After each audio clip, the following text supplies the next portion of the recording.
Hello, folks. One final post about determinism.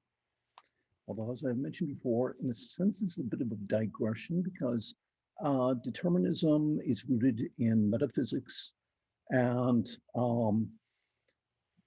it only has a partial application to ethics. If you truly believe in, say, hard determinism, for example, um, then to a certain extent, we can argue that ethics doesn't make any sense at all. I don't believe in strong determinism, by the way.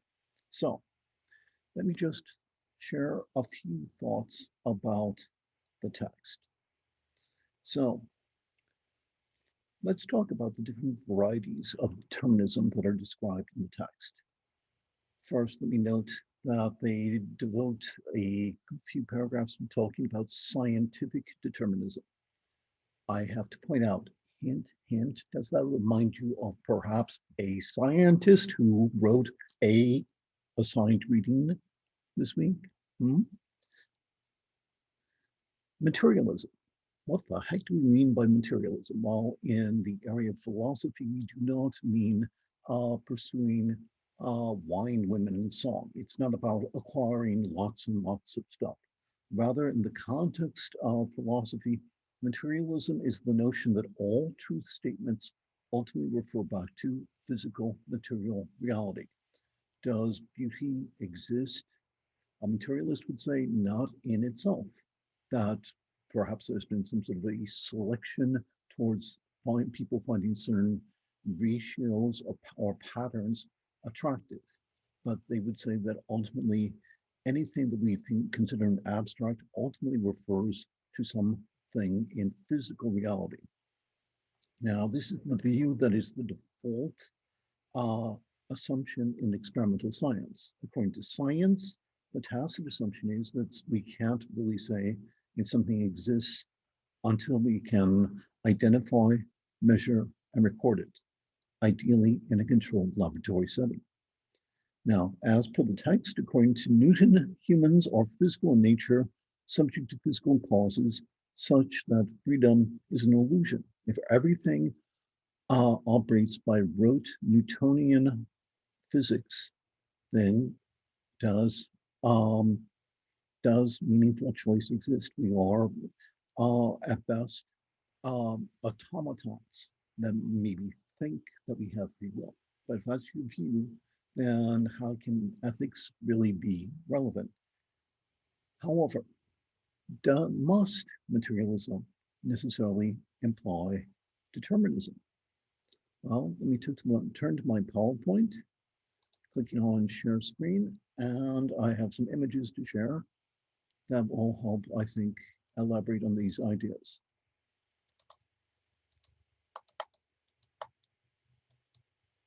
So, a recent book about the rediscovery of a important work of Epicurean philosophy in the early Renaissance was titled The Swerve. Here's a copy of the cover. I've read it. I strongly recommend it. This refers to Epicurus' materialism. He thought that all things were composed of particles in a given configuration, and once those particles fell apart, the thing no longer was. Famously, he said uh, that we, we should not fear death because when we are, death is not, and when death is, we are not. But he also held that although he thought the world was created by conglomerations of particles, he also held that those particles did not necessarily move in a linear fashion. Then each particle had its own swerve, an unpredictable, occasional, non-linear motion, which he believed accounted for the existence of free will. More recent work in quantum physics, I might add, seems to be bearing out Epicurus's intuition. Apparently, things don't always move in straight lines like Newton thought, that atoms are more interdependent than Newton realized. Quantum physics says there's an irreducible element of chaos in the world. And that, I think, is pretty much consistent with the intuition that Epicurus had. What was it, 2,500 years ago? So now another school of thought is what's called biological determinism. And this suggests that our actions are predetermined by our genetics.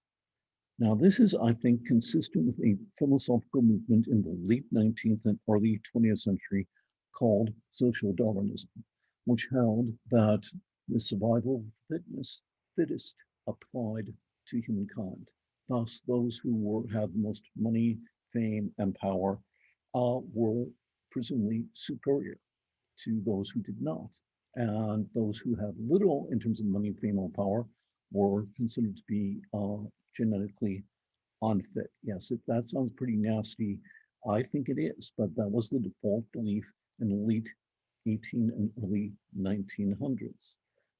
Let me add that maybe you've heard of a political figure who claims that his success was because of his superior genes.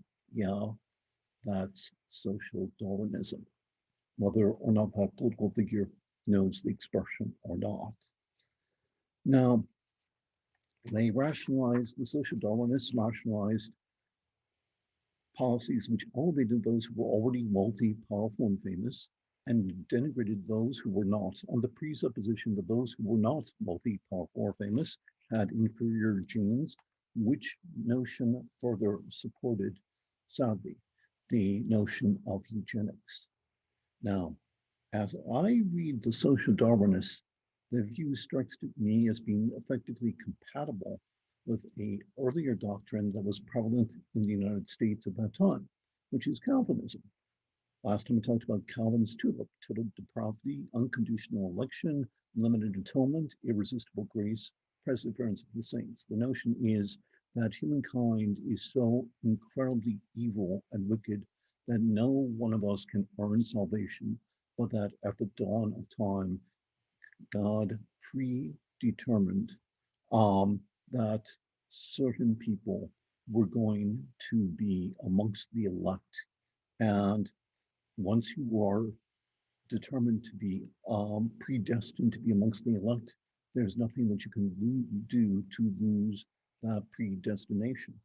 I was doing some research about a year or so ago on Calvinism, and suddenly I think I made a connection because how did someone figure out if they were or were not amongst the elect? Well, from what I've read, the Calvinists assumed that if you were wealthy, powerful, or famous, or some combination, that was a pretty good sign that you were amongst the elect. And if you were struggling, well, that suggested that you were not amongst the elect. Um, with the exception that Calvinists um, put the Calvinism, unlike social Darwinism, puts this notion down to certain people being God's elect, while social Darwinism assumes a patina of science, or perhaps more accurately, scientism, um, because of its mistaken understanding of Darwin's theory of evolution. Here's the thing. Um, when Darwin talked about survival of the fittest, he wasn't assuming that creatures were solitary individuals necessarily. In fact, amongst social animals like or humanity, um, the more the people were able to work together cooperatively and look out for each other, the more collectively they were fit. Like a lone wolf is not going to be as fit as wolves that interact within the context of a pack. So here's the danger of people who are non-scientists trying to interpret science that they are not qualified to do, that there's a tendency to read things into the science that the science does not always necessarily support. Another form of determinism is historical determinism. The authors mentioned the work of Hegel, and he's indeed an important philosopher of history. But I think they made an error by skipping two other important and more recent philosophers of history. Oswald Spengler, in his book Decline of the West, argued that all societies go through a set of identifiable phases from their height to an inevitable decline and demise. You can tell what he thought about the current state of Western civilization from his title. He was effectively a determinist. He thought that all societies eventually declined, and once they did, there was nothing that could be done about it. But there's another major 20th century philosopher of history by the name of Arnold Toynbee. In his book, A Study of History, he had a much more open-ended view. He thought that all societies begin with internal contradictions. Let's say, for, I don't know, hypothetically, a society that is dedicated to freedom, but economically built on slave labor, just for example.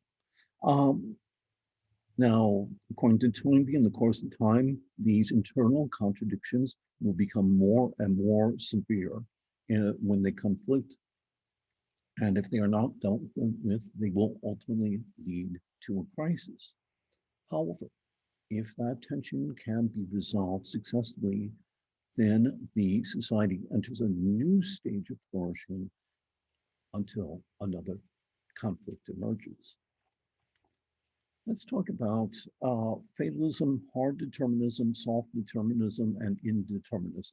And I hate to sound like I'm just bagging on our authors because I think they actually do a pretty good job of describing these concepts.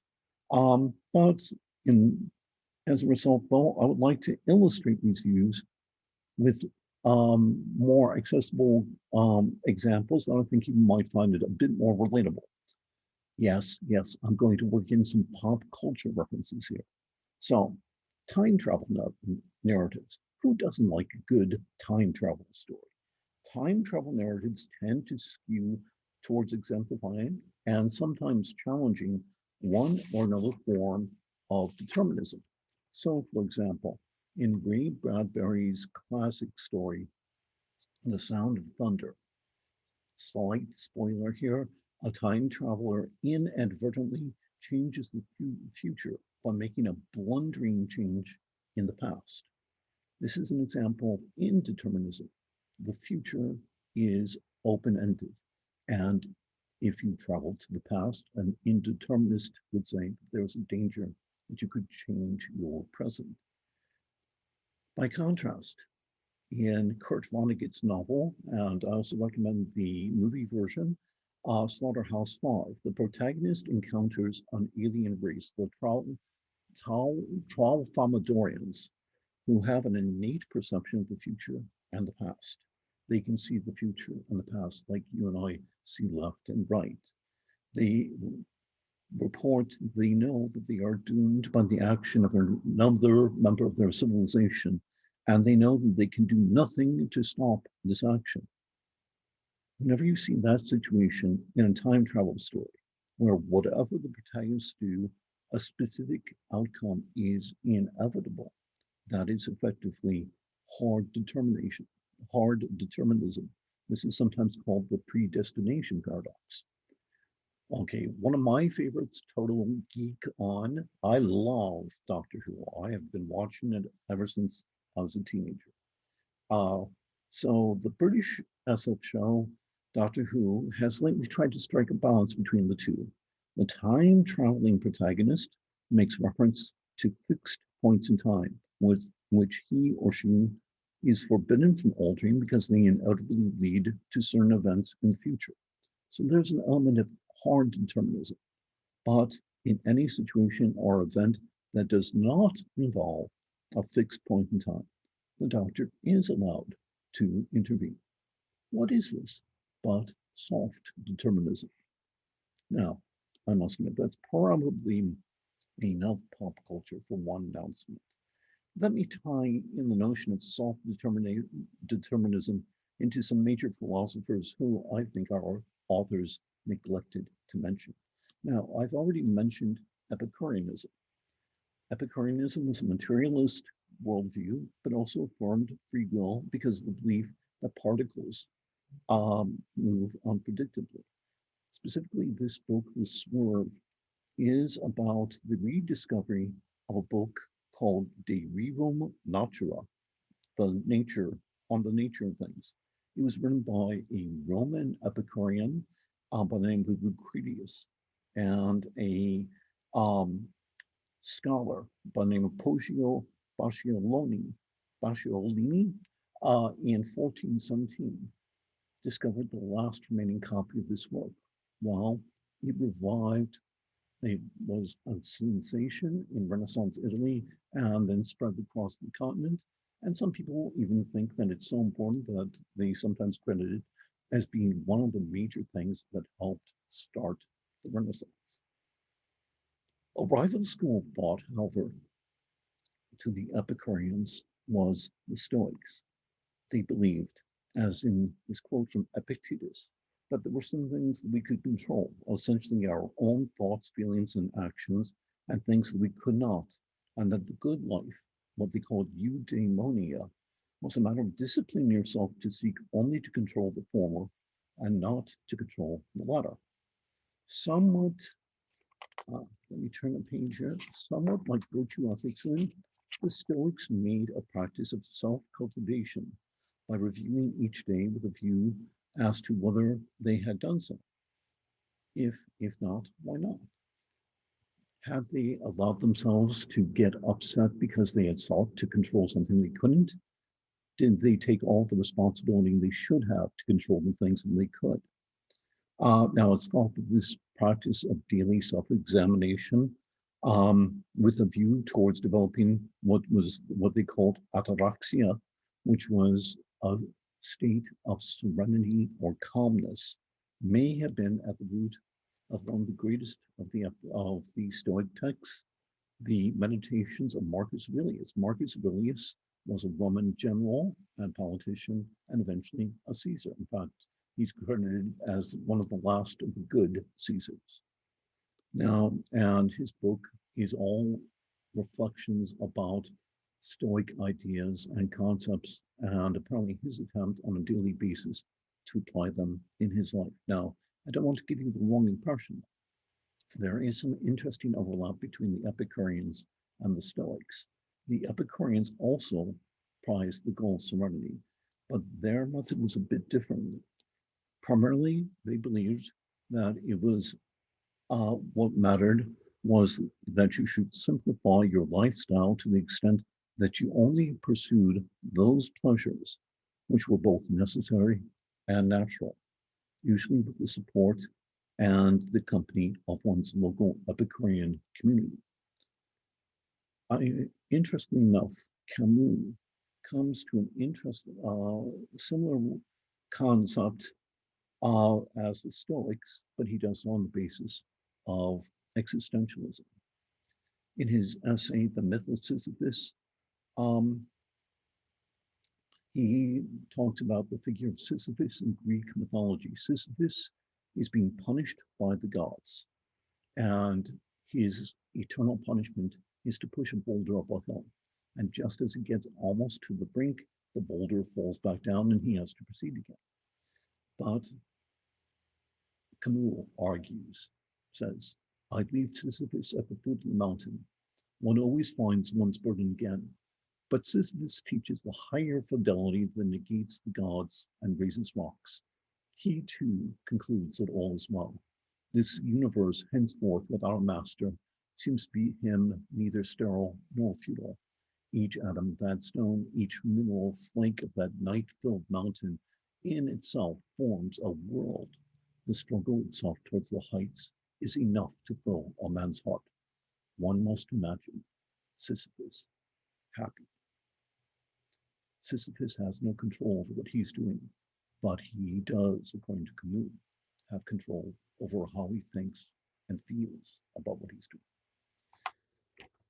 So let me drop out of the share function and see how much I've recorded so far. Okay, I think I will share end off with a personal anecdote. Before I do that, let me talk about when personal anecdote is and is not appropriate in scholarship. Now, on the one hand, if you're not sure whether a personal anecdote is appropriate in a given scholarly writing that you're working on, don't. But there are perhaps one or two minor exceptions. Scholars can sometimes get away with anecdote if it's to raise a question, especially at the start of a work. I was doing such and such, and this experience prompted this question, and the rest of this essay is a scholarly examination of that question. Another way that you can sometimes get away with personal anecdotes is if you've already established a point independently, but you want to use a personal anecdote to illustrate it. Let me use a personal anecdote. Now, why do we do philosophy? Part of it is so that we can actively engage with our life's experience, where we can think actively, critically, and independently, and come to our own thoughtful conclusions on major issues of life. But also, um, philosophy can sometimes save lives. You find that incredible? I would agree. Modern philosophy, I don't think so much. I think modern philosophy has gone down a bit of a cul-de-sac. Don't tell the other philosophy profs. But the ancient philosophers who were looking at the question of eudaimonia, what constitutes a life well lived? What is the point of our lives? I think they came up with some genuine, valuable insights. For example, let's see, I don't know if you've noticed, I've got this thing on my head here. This is a cochlear implant. Why the heck do I wear a cochlear implant? Well, folks, it ain't for fashion. Here's the deal. 14 years ago, I took a trip to Europe to support a project by one of my publishers, Academe. It's always publish and perish. So if you have a publisher who publishes you regularly and they have a project that they want you to help publicize in Europe, you go for it. Well, on my way back from the trip, I came down with a fever. 3 days later, I found myself having difficulty standing. I found my hearing steadily dimming. I got my wife to take me to a local hospital. Had to sit there for several hours before a doctor would finally see me. And lo and behold, what was the problem? Meningitis. Yes, folks, I wear this because without this, I can't hear a bloody thing. Also, I have difficulty with balance. I used to be a semi-professional musician. I used to be a semi, my one of my favorite joys was running a bicycle. I used to do 20 to 30 miles on a go for fun. And suddenly both of those were taken away from me. In the hospital, though, instead of asking pointless questions like, why did this happen to me? This must have happened for a reason. Well, it did happen for a reason. I was exposed to a bacteria. Um, what lesson am I supposed to learn from that? No. Instead, my wife and I discussed my new physical limitations, and we tried to figure out whether I could still hold down a job, what I could still contribute to the world. Well, I wasn't thinking in this way at the time. The doctors and nurses, by the way, complimented my wife on to about me, complimented my resiliency that apparently other people they'd encountered with the same disease suddenly in the midst of life being handicapped, a lot of them went into despair and even became suicidal. I did not. Why? Stoicism. I've learned, I've been reading Epictetus, I've been reading Seneca. I think it was only later that I discovered Marcus Aurelius. And my idea was, well, what can I still do?